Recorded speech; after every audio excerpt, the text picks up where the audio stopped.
You are very active in Planned Parenthood, are you not? No, Senator. Okay. Well, Planned Parenthood, in its annual reports, lists you as a, quote, silver friend, close quote. Do you know what a silver friend means? I don't, Senator. That's someone who has donated between $1,000 and $2,500 to Planned Parenthood of Greater Washington and North Idaho. That's in the Planned Parenthood annual reports. You don't know anything about that? I don't recall. What I recall, Senator, is that my husband had donated to Planned Parenthood, and I think at some point in time they listed me along with him, but I believe that was a donation. This is you. Okay. And in fact, they say that as of 2018, you've been a donor for at least 10 consecutive years. Is that right? I do not recall donating them for the last 10 consecutive, 10 years before 2018 or 10? That's as of. I don't recall, Senator. Okay, you don't remember. Okay, let me ask you, you're on the Court of Appeal. Let me ask you about a few of your cases. Do you remember a case called State v. Westwood? I believe so, Senator. And you were reversed in that case, weren't you? Senator, in reviewing my cases, I think I've been reversed in about 2% of the cases that I've issued. I've issued almost... Were you reversed in that case, though? That was a very complicated case regarding sentencing law. But I'm going to run out of time, and I got a bunch of these. Okay. Were you reversed? That might have been one of the 2% of the cases. I think so. Reversed? I believe that was one of the 2% of cases, You remember Senator. a case called Personal Restraint of Heiress?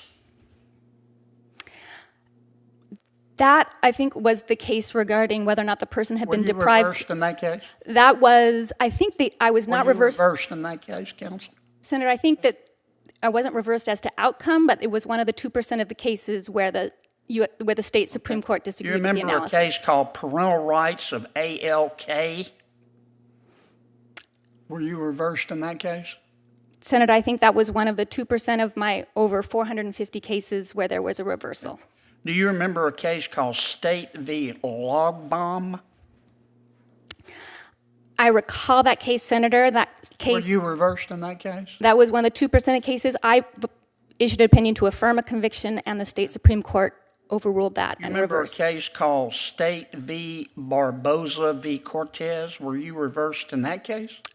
Senator, that case is not coming to mind. Again, I've issued over myself personally written over. A judicial nominee with a 98% affirmation rate faces intense questioning from Senator John Kennedy during a U.S. Senate Judiciary Committee hearing. From controversial statements on systemic racism to donations to Planned Parenthood, this explosive exchange covers case reversals, political bias allegations, and judicial philosophy. Don't miss this compelling breakdown of a nominee under fire with the future of the courts in the balance. Subscribe for more political deep dives and courtroom drama. In one of the most scrutinized judicial confirmation hearings of the year, a nominee to the Washington State Court of Appeals faced fierce questioning from Senator John Kennedy.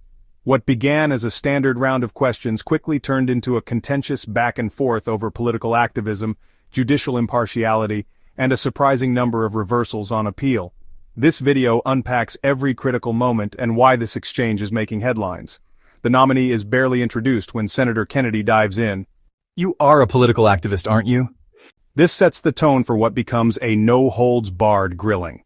Kennedy points to a 2020 public statement authored by the nominee and several colleagues condemning racism and white supremacy as systemic issues across every American institution. Her response? Calm, measured. I'm a judge. I don't consider that to be a political activist. But Kennedy isn't done.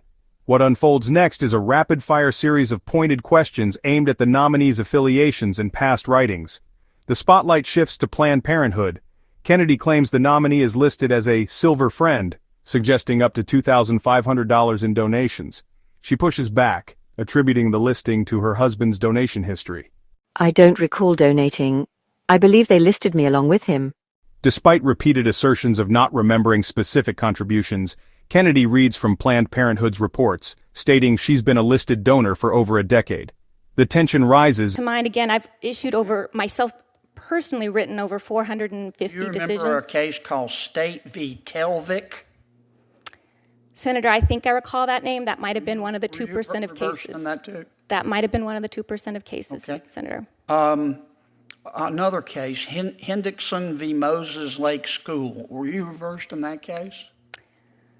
Senator, I recall that case. I think that might have been one of the 2% of cases where the state Supreme Court disagreed with the analysis of another appellate Were you court from the reversed? You state. remember a case called State v. Curry? Were you reversed there?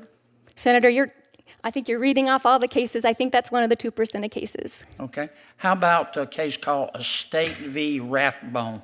Were you reversed? That's probably one of the 2%, Senator. How about a case called Douglas v. Shamrock Paving Company? Senator, that's Reversed. a case where I was largely affirmed. The only thing that was a reversed, I included everything, even if it was just a partial reverse. The only thing that I was reversed on was an award of attorney fees. The substance of the law, which was rather new in that case regarding what constituted an investigation for an environmental So cleanup. you weren't reversed? That part of it I was affirmed. Yeah, I think that would be a surprise to the Supreme Court that you weren't reversed. Okay, thank you, Senator. Statistically outperform many of her peers, but that hasn't insulated her from political fire. In an era where every word, every donation, and every judgment is scrutinized, this hearing reminds us, the courtroom may be impartial, but the confirmation process is anything but. Drop your thoughts in the comments below. Is this a fair evaluation or political theater? Like this video if you want more breakdowns from Capitol Hill, and don't forget to subscribe for more sharp analysis.